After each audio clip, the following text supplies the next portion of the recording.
بسم الله الرحمن الرحيم وقال نسوة في المدينة او اویل زنانو په مصر کې امرأة العزیز خزد عزیز تراود فتاها عن نفسه زړه بیللې دی په غلام خپل باندې قد شعفها حبا بشک دا غي زړه تر د مینه نه نوتی را ان لنراها منګ وینو دی فی ضلال مبین منګ وینو دا پخکاره گمراهی کی فلما سمعت بمکرهن هر کله چې زلیخې محسوس کو مکر د اغي ارسلت الیهن پل نوکرانی اغي ته اولیگل واعتدت لهن متکئا د اغي د پاره مجلس جوړ کو واتت كل واحده منهن سکینا او سکینا او هر یو ته ورکړه په اغي کې چاړو وقالت خرج عليهن او یوسف علیہ السلام ته وی روز دی طرف ته فلما رأيناه اکبرناه هر کله چې هغه ولید یوسف علیہ السلام ډیر لوی محسوس کو وقطعنا ايديهن او کټی کړي ګوت خپلې وقلنا ويل حاش لله د الله فنا ما هذا بشرا دا خو انسان نه دی ان هذا الا ملک کریم بشک دا خو یو فرشته د ډیر عزت دارا الله پاک وی پیغمبر علیه الصلاۃ والسلام یوسف علیه الصلاۃ والسلام او زلیخا دا خپل باندې عزیز مصر ولیدل چې یوسف علیه السلام مخ کې دی او زلیخا ورپسې ده او رامنډه وخی او دا خبره هغه محسوس کړه چې ټوله غلطي ده د زلیخې ده لیکن د هغې نه باوجود هغه چونکې کمزور و په ښځه باندې کمزور و په دې وجه باندې هغې له هغه نه ډب ورکړو نی ورته خبرې وکړې او یوسف علیه السلام ورته هم څه نه ویلي ګورې د یوسف علیه السلام په باره کې هم دا نه دي راغلي چې یوسف علیه السلام په هغې ګزار وکړو یوسف علیه السلام خو په دې وجه نه وکړې تفسیر الرحمن کې لیکي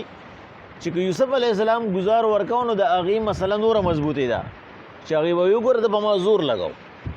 زه یې هم وایلمه د زمانه مطالبه کول نو په دې وجه یوسف علیه السلام ته تېښته اختیار کړه خو یو هغې له یې ډب ورنه او خاوند چې وله ډب ورنه کړو نو د هغې وجه هغه د هغه بې غیرتي وه او هغه به ته هغه شعر ووی چېرې د مصر ښځې اکثر داسې دي بس د هغې دا کارونه دي چې کله هغه ته دا محسوسه شوه چې دا ټوله ګناه د زلیخې ده ځکه چې ګواهي پې د پاسه راغله د هغه ماشوم مونږ چې کوم دی نو خبره کړې وه چې ماشوم هغه څلورو ماشومانو کې هغه یو ماشوم دا و چې هغه پې خبره وکړه بل د یوسف علیه السلام د براعت 5 کسانو ګواهي وکړه تفسیر مدارک کې امام نصفي صاحب او بحر العلوم کې لیکي وی 15 کسانو ګواهي کړه په یوسف علیه السلام باندې چې یوسف علیه السلام بې ګناه دی یوه ګواهي د هغه خپله وه چې هغه وی چې زلیخه چې ده دې زه غوښتې ما هي راودتني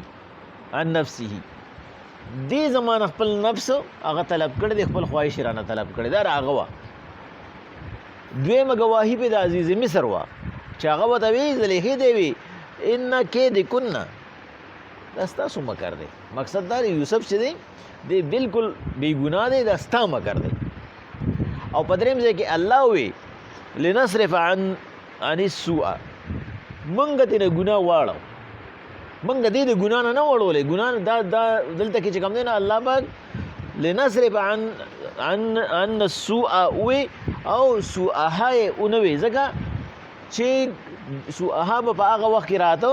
چې کله یوسف علیه السلام اراده کړې وي الله به وي چې مونږ دې د ګناه نه واړو نه الله وي مونږ ترې نه ګناه واړو د ګناه نه دې تښتېده بس ګناه ترې نه مونږ منې کړو په څلورم ځای باندې زلیخې پې چې کوم دی نو په خپله باندې ګواهي وکړه چې انا راودته ما د ده نه ښځو ته یې ووایي خپلو ګوتو ته هم وګورئ اوس دوی کې زما څه ګناه شته چې ما د ده نه طلب کړی دی او هغې ووایي چې انه حسس الحق حق ثابت شي چې حقیقت دی چې کله یوسف علیه السلام وایي د جیل نه بعد راوځم چې زما براعت وشي ته تپوس وکړه نو چې هغه تپوس وکړو نو هغې ورته وي دا خبره رښتیا ده چې هغه ځان بچ ساتلی دی. او په پنځم ځای باندې شیطانو د یوسف علیه السلام د براءت اظهار وکړو چې د الله په خاصانو بندګانو باندې به زما وس نشته، چې کوم د الله خاص بندګان دي هغې زه هېڅ چرې ګناه ته نشم راښکلی. نو پنځو کسانو دا ګواهي وکړه په یوسف علیه السلام باندې چې یوسف علیه السلام بې ګناه دی. او موږ د پیغمبر علیه السلام حدیث مبارکه ویلو چې هغه اوه کسه بچ د عرش د سوري د لاندې ولاړي په هغه ورځ باندې چې د هېڅ سوري به ني چې قیامت ورځ ده، او اوه تنه به د عرش د سوري د لاندې الله پاک به ورته وي دلته راځئ دلته ودرېږئ. په هغې کې موږ ویلي د ترمذي شریف حدیث مبارکه د صحیح چې یو په هغې کې عادل بادشاه دی چې په خپل قوم خوشحالېږي، په خپل قوم باندې بوج او لوډ نه اچي. دویم په هغې کې هغه کس دی چې هغه صدقه کوي خو دومره زیات په احتیاط او دومره زیات عزت نفس ساتي چې چاله صدقه ورکوي چې د هغه چې په ښي لاس ورکوي نو ګس لاس ته هم پته نه لګي. د هغې نه مقصد دا دی هغه د هر چا راز ساتي، هغه د یو انسان عزت نفس نه مجروح کوي. بل هغه کس دی چې هغه په خپله ځوانۍ کې هغه د الله عبادتونه کوي، بس خو چې راشي نو ټیم ورسره وي، دا نه وي چې مړه ما سره ټیم نشته. اکثر خلک کور مونځونه کوي چې ته ورته وایې یاره هلکه کور ګورې د سړو مونځ نه کېږي د ښځو مونځ کور راغلی دی. یاره چې وایي ما سره دومره ټیم نشته نو بس ځان ته بوسله وغواړم او بس په هغه ځای باندې مونځ وکړم، لکه چې الله ته ضرورت یې ده چې دی به ما له ټیم وباسي او ما له به دا مونځ کوي. نو الله پاک وایي هغه کس چې د هغه په ځوانۍ کې د عبادت سره زړه لګېدلي، بل هغه کس چې د هغه په ځوانۍ کې د جومات سره زړه لګېدلي چې مونځ وکړي واپس راشي بیا کور تپوس کړي بانګ یې خو نه ویلې ده یاره مونځ ته څومره ټایم پاتې دی. بل هغه کس چې د خاص د الله د رضا دپاره هغه چا سره مینه ساتي، یعنې مثلا عالم سره مینه ده په څه وجه ده بای دی د الله د لارې نه خبر دی، مشر سره مینه ده په څه وجه ده بای دا زمونږ دین مونږ ته د مشر د قدر په باره کې خبره کړې ده.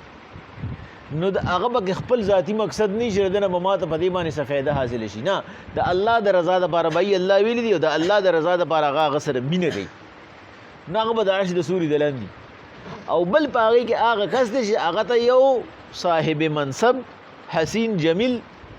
ښکلې زنانه هغه ته دعوت د ګناه ورکي او هغه وایي نه زه د الله نه یېرېږم، د الله وایي د زما په یاره کې خپل خواهش پرېښی دی، نن به د خواهش زه پوره کوم نو په ورځ د قیامت بعد عرش د سوري د لاندې. نو یوسف علیه السلام غونته هستي دا هم په هغه خلکو کې راځي. نو الله پاک وایي پیغمبر علیه السلام د یوسف علیه السلام د براءت کیسې یوازې یوسف علیه السلام نه بلکې هغه په خپله هغه خلکو موکړه چې د یوسف علیه السلام خلاف وو. خو ما تاسو ته ویلي چې زنانه چې کومه ده هغه یوم کافي ده او دغه ځای کې 15 زنانه وې سره د زلیخې، نو خبره به ولې نه خورېده. بل د زنانه او د مکر په باره کې چې کوم دی نو دلته کې خبره وشوه چې دا چې کوم دی نو د هغې مکر و او د زنانو ان کیدکن عظیم، د دې مکر ډېر لوی دی. یو خبره مې را یاده شو په دې کې، یو پیره موږ د استاد جي په ترجمه کې کړې وه، غالبا احسان الله شیخ صاحب کړې وه. یو ورځ یو استاد جي چې کوم دی نو هغه مسله کوله په منبر باندې چې یاره د دې ښځو چې کوم مکر دی د ښځو مکر ډېر زیات لوي او د دې په یو ویښته باندې یو ویښته پورې سل مکرونی، لکه د هغې مبالغه کوله چې دې دا ډېرې مکرجني نو په یو ویښته پورې سل مکرونی نو هغه یو ساده سړی و بیا کور ته راغی وی ښځې ته یې وی چې تاسو دا دومره مکرجن یې زه به ستا ومنم ته ما سره مکر وکړه. وی هغې ورته وی چې ستا په دې کې څه مقصد دی هغه به څوکي ته په زوره باندې په ما مکر کوې. ورته وی چې نه استاد جي داسې ویلي د منبر په سر یې ویلي دي. نو استاد جي خو د منبر په سر باندې په جومات کې دروغ نه وایي او هغه یو هم نه دی یاد کړی، هغه یو ویښته پورې سلسل مکري نو زه به ستا ومنم زه ته ما سره مکر وکړه. وی ورته وی چې مړ ته اوسګار یې تا ځان له کار کتلی دی به نورې ښځي خو داسې چل وکړه چې لږې پیسې راکړه میانو ته مې ډېر زړه شوي دی زه به لږ میان راوړم بیا وله پیسې ورکړې زه به زه ټیک د خیر دی خو زما دا خبره یاده ساته وی زنانه لړه میان یې واخیستم او پټي کې یې خښ کړه دا خاوند بل رزړ یوې کوله نو د چې یو اړه مکړ د هغه میان هغه تیلې راوتی را وځل د میان راوړو وی هغې ته وی چې زه واپس راځم دا میان مې ومونته وی ورته چې کوم ځای دې ومونته چې پټي کې مې ومونته په خاوره کې مې ومونته او د دې نه مال یو 2 سرکه وی ورته چې بس ټیک ده صحیح ده دغه ته غټ کار وکړو خلک یې اوبو کې نه مومي او تا په وچه خاوره کې ومونته وی چې واپس راغی ساګې والا پخ کړو او ته چې ما خو میان راوړی چې کله دې میان راوړی چې ما د پټي نه راوړو نه وته چې پټي کې میان کی میان خلک کړي ای وته چې نه تا ما ته وې چې بس تراشه دې له سور کوم وته چې تلې ونی میان خو خلک د خور نه راوړي او ته تلې چې کوم نه یو ویلا او ته میان راوړو دا ته څنګه خبرې کې وې دواړو جګړه شو بس وی هغه چغې کړې شاش ما کور والا باندې څه چلو شه دماغ یې وړي دي وی خلک راغون شي چمګاوند والا وته چې دا ولي وی وته چې دی وی چې ما یو کوله میان مې رويستو آرام مې تعالی مې در کړو اوس په پټي کې میانی په خورو کې میان سګي هو په خورو کې مري بس دی لیوانو بابا له بوزو باندې چپر راغله وی هغه وته چې روغ موټه ماده ته ویلې نو هغه وته چې تاسو دا منه دا روغ خبر دی چې نه ولې ونه خبرې په یو کې میان روي بس وی سړی کټ کې وتاړو لیوانو بابا له په مخه کو وی دې زنانه ځان سره یو مې اغستو نو خو چې صفاسله بلړ غنا نو دی باغ مې رغونده کې داسې کو وی به دې دک کری د زد درو کوم درو ای به ته چې کلکی کې لغونده کې زور ولا ورګه د باندې چپر راغلی دا حدیث وی ورته تاسو ته وامه چې د باندې چپر راغلی لیوانې شوی وی چې بیا به صفاسله ورنه هغه به بیا مې راوغز دغه به تخیل به شي یا به هیڅ لګراټې ټیګه کاسینه کټ نه ټوپی لیوانو بابا له ورسو وی ته چې بس تاسو ته زه بز ز پوښه دی پوښه بس یار اوس لیوانې دي نو سبا کوم وسره وی خلک تراغي چې خلک تراغي وی هغه وته وی چې دا راته وایا چې روغ د لیوانې کړم خو په دې کې ستاس څه مقصد دی یو ته وی چې تا وی چې مکر وکړو ما به نور څه ګلستا حکم نو ستا ډرو وی هغه وته وی چې اومې منله چې زنانه سلګي پکې داسي چې هغه داسي ډېرې سمي نو الله پاکم دلته شي خبر وکړه چې هغه وته وی چې تاسو د مکر چې دی دا لوی مکر دی نو وی خبره چې کم دی هغه او وکړه او مشهور شو او وی مشهور شوی ولیدا پدې کې چې کم دی نو تفسیر الرحمن جوړه خپل نقطه لګلې وی هغه وی چې را د دې غلام د دې حسن په باره کې همغه اور خو زلیخې چاته خې نه دا غلام راشه دا پروپاګاندا وکړه چې دا تنگ شیندا په خپل باندې موږ ته وی چې دا سړی دی نو دا اغه د پاره وقال نسوة في المدينة امرأة العزيز تراود فتاها عن نفسه ویل خزو په مصر کې چې د عزیز خزه چې د تراودو اغه زړه بیللې دی فتاها په خپل غلام باندې یا تراودو اغه خواهش کړي دی فتاها دا فتا چې کوم دی اصل کې خدمتگار ته وي نو که بوډای نوم وته فتا وي ځکه چې خدمتگار نه خلک د ځوانانو کارلی نو هغه بوډای او که ځواني د خدمتگارو کارته نه علي نو په دې وجه وته ځوان وي عن نفسه د خپل خواهش العزیز تراود فتاها عن نفسه خزي د عزیز اغا طلب کړي د خپل خواهش او د خپل نوکر نه قد شعفها حبا او د هغه مینه په زړه کې نه وته را دا شعب چې کوم دی دا د زړه فردي ته وي دا چې مونږ چې کوم دی نو لکه چې الله پاک وي د سخی مینه په زړونو باندې سکولې شوی و نو دا هغه مبالغه د چډیره مینه د وسره ان لنراه فی ضلال مبین مونږ خدا ښکارا گمراه ویني ګور خاوند دی گورنر دی او یو معمولی غونډه کې نوکر سره دا دومره مینه کوي فلما سمعت بمکرهن ارسلت الیهن پس هر کله چې دی د خزو دا مکر ووریدو الله وته مکر زکه وی چې دا غي مقصد په یوسف کې د لیدو نو دی اولګل اغه ته نوکرانو واعتدت لهن متکئا دا متکئا چې کوم دی پدې کې مفسرین او بیا خاص کر زاد المسیر دا یو داسې تفسیر دی چې څوک زیاتی ترجمه ګوري دی یو آیات نو زاد المسیر ولا قتل پکار دی هغه د دې درې ترجمه کوي هغه وی متکئا ابن عباس رضی الله تعالی عنہ وی د متکئا مقصد دلته مجلس دی مجلس ولا تیار کو یو محفل تیار کو او دویمه معنی کوي متکئا الوسادتو تکیاګانی وته کې خو دی او دا چې کوم دی نو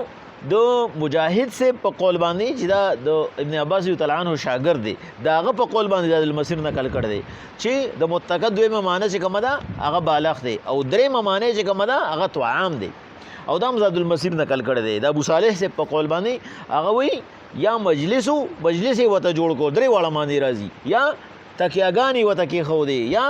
طعام انتظام ولو کو واتت كل واحده منهن سکینا او هر یوې زنانه ته پدې کې یو چاړه ورکړه انتظام وته داسې وکړو چې د خوراک نه پسې وته فروټ کې خو دو او لکه نن سبا چې رواج دی چې خلک میوې راوړي د پاسه پیچاړي کیږي بای څومره ته نه خوړی چې بس خورته نه نو اغي مو سره چاړه راوړه او اغي له وګ چې بدا تاسو په خپل باندې خوري فلما وقالت خرج عليهن يوسف عليه السلام ته ویل چې کله دی چاړي لاسو ته کیته بروزي او هغه غلام د زلیخي او حال داسې و چې هغې ټولې یو طرف ته داسې ناستې وي یو قولدار چې دا دغه څلور ښځې وي چې کومې ښځې هغه دغه ځای موجودې وي چې د ننبایي ښځه وه د دغه ښځه وه د ساقي ښځه وه د استبل والا چې چا اسونه به وله ساتل د هغه ښځه وه او نوکره وه چې به د محل صفایي کوله یو قولدار نه دا لس ښځې وي یو قولدار نه دا څلوېښت ښځې وي خو به هر حال د دې اطلاق په جمع کثیر باندې کېږي چې ډېرې ښځې وي او هغه غونډې کېناستې فلما رأیناه اکبرناه هر کله چې هغې ولیدو یوسف علیه السلام چې راووته ډېر لوی یې وګڼو د لوی ګڼلو نه مقصد څه دی د په زړونو کې ول ډېر غټ عزت محسوس کو وقطعنا ایدیهن او ګوتې یې کټ کړې هغه ته یې کتو او چړې یې چلولې ځان له ګوتې ووالي وقلنا حاشا لله ما هذا بشرا او دا خبره وکړه چې د الله فنا دا لکه د قسم الفاظ دي چې زمون خو دې په الله قسمی ما هذا بشر دا خو انسان نه دی دا لا کوم حسن دی دا لا څنګه انسان دی ان هذا الا ملک کریم دا خو ډېره عزتداره فرشته ده ځکه چې فرشته خو موږ لیدلې نه ده صفت هم اورېدلې دي نو زمونږ په خیال کې د ټولو نه لوی مخلوق چې دی نه فرشته ده حالانکه پیغمبر صلی الله علیه وسلم چې د جبریل علیه السلام نه تپوس کوي چې الله پاک په نسبت باندې د ټولو نه لوی مخلوق څوک دی ورته انسان دی او پیغمبر صلی الله علیه وسلم ورته هم بل ځای کې وایي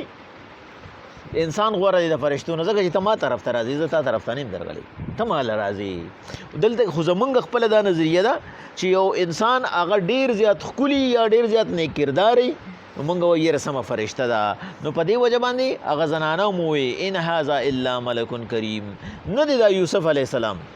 خو یو ډېر محترم شخصیت دی سمه فرشته ده بسم الله الرحمن الرحیم وقال نسوة فی المدینة ویل زنانو په مصر کې امرأة العزیز ښځه د عزیز تراود فتاها عن نفسه خپل زړی بیللی دی په خپل غلام باندې قد شعفها حبا د هغه مینې زړه کې ننوتې را انا لنراها فی ضلال مبین موږ خو دا ښکاره ګمراه وینو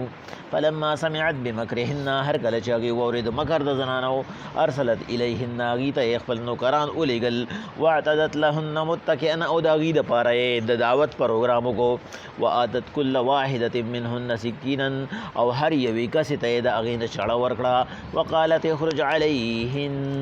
یوسف علیه السلام ته یې ویل د دې مخې ته راشه فلما رأیناه اکبرناه هر کله چې هغې یوسف علیه السلام ولیدو ډېر عزتداري محسوس کو وقطعنا ایدیهن خپلې ګوتې کټ کړې وقلنا وی وی حاشا لله د الله فنا ما هذا بشر دا خو انسان نه دی ان هذا الا ملک کریم دا خو فرشته ده ډېر عزتداره وقال نسوة فی المدینة اویل زنانو